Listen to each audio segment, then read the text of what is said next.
So start करते हैं हम लोग पेटी कैश बुक। तो petty cash book is like a cash book. होता क्या है पेटी कैश बुक का पहले मतलब समझो। ये है कैश बुक का छोटा सा बच्चा। जैसे कैश बुक है हाथी, कैश बुक है एलिफेंट, ठीक है। तो पेटी कैश बुक है उसकी चीटी, ठीक है ना। ये है फ़र्क। पेटी कैश बुक, पीसीबी पेटी कैश बुक, वो क्या है? चीटी है, चीटी, ठीक है। तो सर इसका मतलब क्या है प्रैक्टिकली बताइए।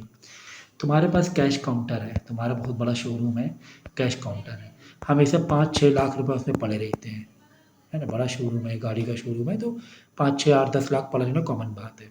5-6 लाख रुपए पड़े रहते हैं उस कैश काउंटर में, उस कैश काउंटर में। अब स्टाफ है, कंप्यूटर्स हैं, ठीक है, पूरा ऑफिस है। अब उसमें पेपर पेन की ज़रूरत पड़ रही है, स्टाफ के लिए चाय मंगाना पड़ रहा है बार बार, ठीक है। छोटा मोटा कुछ सामान मंगवाया, 200-400-500 रुपये वहाँ देने पड़े, कुछ ट्रैवलिंग के लिए देने पड़ गए, 20-30 रुपये ज़ेरॉक्स के फ़ोटो कॉपी के देने पड़ गए। तो बार बार आप इतना बड़ा जो काउंटर है आपका मेन, इसको बार बार ओपन नहीं करोगे, ये रिस्की हो जाता है ना। अब जिसमें 5-10 लाख रुपये पड़े, 25-50 उसमें से निकाल रहे बार बार ओपन करके, तो नॉट ए स्मार्ट जॉब, ये स्मार्ट जॉब नहीं है। तो हम लोग क्या करते हैं, एक पेटी कैश का एक सेपरेट काउंटर बनाते हैं, सेपरेट एक काउंटर या लॉकर या ड्रॉवर बनाते हैं। उसमें क्या करते हैं, 2-3 हज़ार रुपये रख देते हैं। चलो हम क्या करते हैं, 1,000 रुपये उसमें रख देंगे अलग। मतलब इस काउंटर में से, इस कैश में से, इस कैश ड्रॉवर में से पेटी कैश छोटे वाले ड्रॉवर में 1,000 रुपये डाल देंगे। जैसे कि दिन में 50 बार 10-20 ज़रूरत पड़े, तो ये बड़ा वाला लॉकर जो कि हम लोग हमेशा लॉक रखते हैं, तो बार लॉक ओपन करो और निकालो, 10-20 रुपये, 50 रुपये, 100 रुपये, वो ज़रूरत नहीं होनी चाहिए, ठीक है ना, बार बार ओपन करने की। तो अब प्रैक्टिकली आपको मतलब समझ में आ गया कि पेटी कैश बुक का मतलब एक ड्रॉवर होता है, छोटा सा ड्रॉवर होता है, 1,000-2,000 रुपये, जिसमें हम रख सकते हैं और डेली के दिन के जो 50 एक्सपेंसेस होते हैं, इसमें से निकाल सकते हैं हम लोग, छोटे छोटे 10-20-50 का खर्चा कर सकते हैं, ठीक है ना। कॉन्सेप्ट वही है जैसे कैश बुक में था। कैश बुक में क्रेडिट मतलब पैसा जाएगा, क्रेडिट मतलब पैसा जाएगा, ठीक है। और डेबिट का मतलब क्या होता था, पैसा आएगा, पैसा आएगा। तो इसमें भी वही चीज़ है कि डेबिट जो है वो पैसा जाएगा और क्रेडिट जो है वो पैसा आएगा। तो डेबिट मतलब पैसा आएगा, क्रेडिट मतलब पैसा जाएगा, बात एक ही है, ठीक है। लेकिन फॉर्मेट में थोड़ा फ़र्क है। फॉर्मेट ये है कि यहाँ पर पैसा पैसा आना तो एक ही बार है। ड्रावर में आपने जो ड्रावर था उसमें आपने 250 रुपये, समझे, यहाँ पे कितना 250, 50 रुपये, 100 रुपये, कितने रुपये रखे हैं, 200 रुपये हमने रख दिए यहाँ पे, ठीक है, निकाल के 200 या 250 रुपये निकाल के रख दिए हमने। एक ही बार रिसिप्ट, यहाँ क्या लिखा, रिसिप्ट, ठीक है, रख दिया। रिसिप्ट लिख दो, पर्टिकुलर लिखा तो भी चलता है। हमने है ना निकाल के ड्रॉवर में साइड में 250 रुपये रख दिए, ठीक है ना। अब 250 रुपये रख दिए हमने। अब यही 250 रुपये में से बाकी हम लोग खर्चा करेंगे, ठीक है। 250 रुपये, 300 रुपये जो भी खर्चा करेंगे। तो जो डेबिट का जो कॉलम है इतना छोटा सा बनेगा भाई, इतना सा छोटा सा डेबिट का कॉलम। और क्रेडिट का कॉलम ये पूरा क्रेडिट का कॉलम है। डेबिट का इतना बड़ा कॉलम बनाने की ज़रूरत नहीं है। क्रेडिट में क्या होता है, बहुत सारे खर्चे होते हैं। अब देखो इसका फॉर्मेट क्या है, डेट डाला, ये क्रेडिट साइड का है, डेट डाला, पर्टिकुलर या डिटेल्स, वाउचर नंबर, वीएन, फिर टोटल, टोटल लिख दिया। अब यहाँ पे वही टोटल जो है उसी को कैटेगरी कर दी, ये सब कैटेगरी बना दी। क्या बना दी? Category, office expenses, van expenses, transportation expenses, या क्लीनिंग एक्सपेंसेज, या सन्ड्री मतलब मिसलेनियस छोटे छोटे अलग अलग एक्सपेंसेज।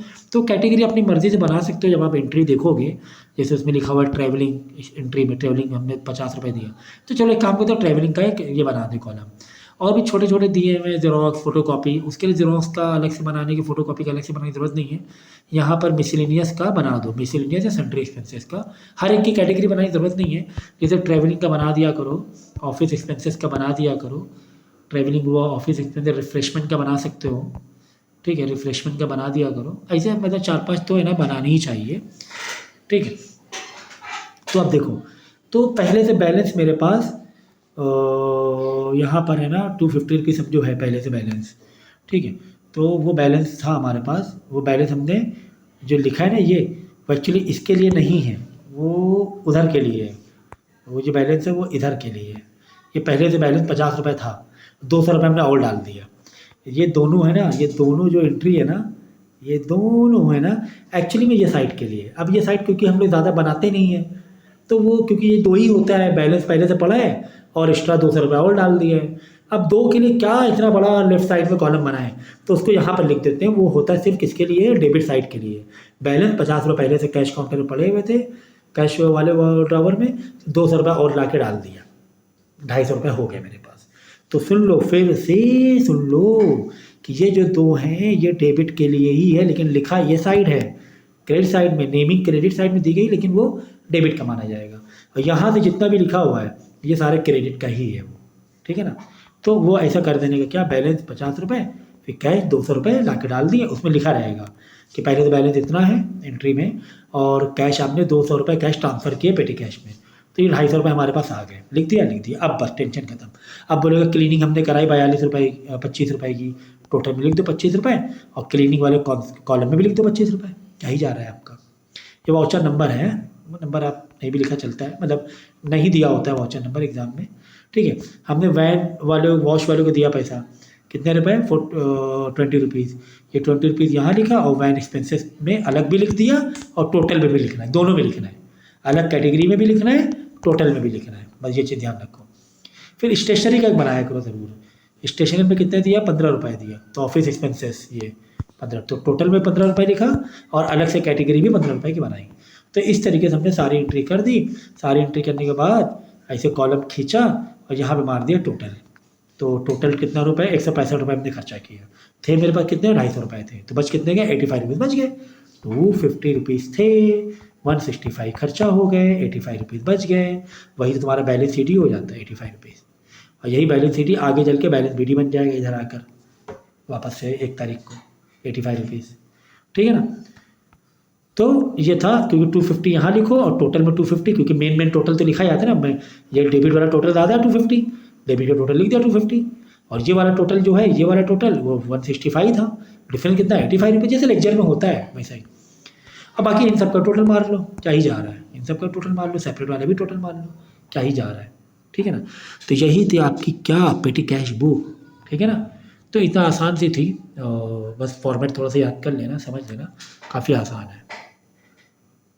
जो भी डाउट हो तो आप मुझे पूछिए। अब मैंने इसको तो थोड़ा जल्दी, मतलब एक क्विक मोड में बताया है, क्योंकि मैं ये मान के चल रहा हूँ कि आपको कैश बुक अच्छे से आती है, कैश बुक अच्छे से आती है, इसीलिए मैं ये मान के चल रहा हूँ। तो according to that way I prepared it, okay.